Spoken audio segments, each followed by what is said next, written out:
ዶክተር ሰላም ሰላም ሩታ እንዴት ነሽ? ደህና አይደለሁም ዶክተር። ምን ነው ምን ሆነሽ? እዚህ አልነበርኩም እኮ ከተያየን ስንት ጊዜያችን? አልገባኝም። ወዴት ሄድሽ? ደውዬ ነግሬህ የለ አባቴ ጋር ሂጅ። አዎ ነግረሽኝ ነበር።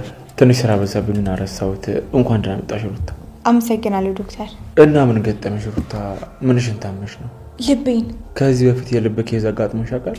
አይ ማለቴ በፊት አዎ።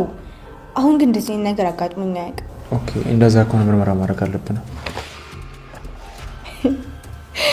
እንዴ ሩታ ምንድን ነው የሚያስብሽ? የታመመ ሰው መሳቅ አይችልም እንዴ? አልገባኝም። ቢገባው ኖሮማ ለምን ትስቂያለሽ አትለኝም ነበር። ቆይ ሩታ ምን እንዳደረግልሽ ነው የፈለግሽው?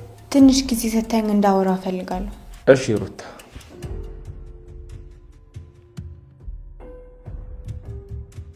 እየጠበኩሽ ነው። ቆይ ግን ዶክተር ፍቅር ምናምን አታውቅም እንዴ? አልገባኝም። አሹ ያለው ነገር መጣ። አሹ ደህና ነው?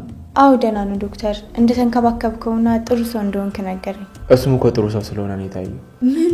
የኔን ጥሩነት የነገረሽ መልካም ሀሳቢ ስለሆነ ነው። እዩ ወይ ስላንተ ማወቅ እችላለሁ? ገባኝሽ። ምንድን ነው የገባክ ዶክተር? የሚያዋራሽ ሰው ትፈልጊያለሽ መሰለኝ። እንደሱም ማሰብ ትችላለህ። ቆይ ለልናገኝሻት እንዴ? ቆይ እንዴት ስለሷ አልጠየቅሽኝም? አይ አላገኘኋትም። ስለሷ ደግሞ እሹ ነግሮኛል። እንደመጣሁ እኮ ቀጥ ብዬ መጣሁት ወደዚህ ነው ዶክተር። ቆይ ገና ከመምጣትሽ ነው ወደዚህ የመጣሽው? አዎ መጣሁ። ስንት አመትሽ ነው ሩታ? ምን ነው? ልጅ አይደለሁም። እሺ ይሁንልሽ። በቃ ሌላ ምን ሩታ? ምንም በቃ ልሂድ፣ እመጣለሁ። ለመምጣት ነው የምትሄጂው? አዎ ዶክተር። እሺ ሩታ እንደፈለግሽ። በቃ በፈለግሽኝ ጊዜ እዚህ አለሁ። እሺ በቃ ቻው ዶክተር።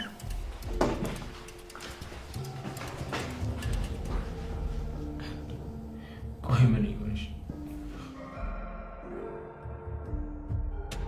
ቤዛ እህቴ። ዳኒ ተረጋጋ። ቆይ እዚህ ምን ትሰራለች? ወደዚህ ና ብላኝ ነበረ ግን የለችም። አሁን ወዴት ሄደች ይባላል? አንተ ያማል እንዴ? አሁን እኮ ስለ ራስህ ብቻ ነው ማሰብ ያለብህ። ፍቅርዬ በቃ አሁን አንቺ እርግጠኛ ነህ? አዎ አብረን ከተገኘን ጥሩ አይመጣም። አንቺንም ጥያቄ ያበዙብሻል። እሺ ሄዳለሁ፣ ግን አንተ መሄድ አለብህ። በቤዛ ጥፋት አንተ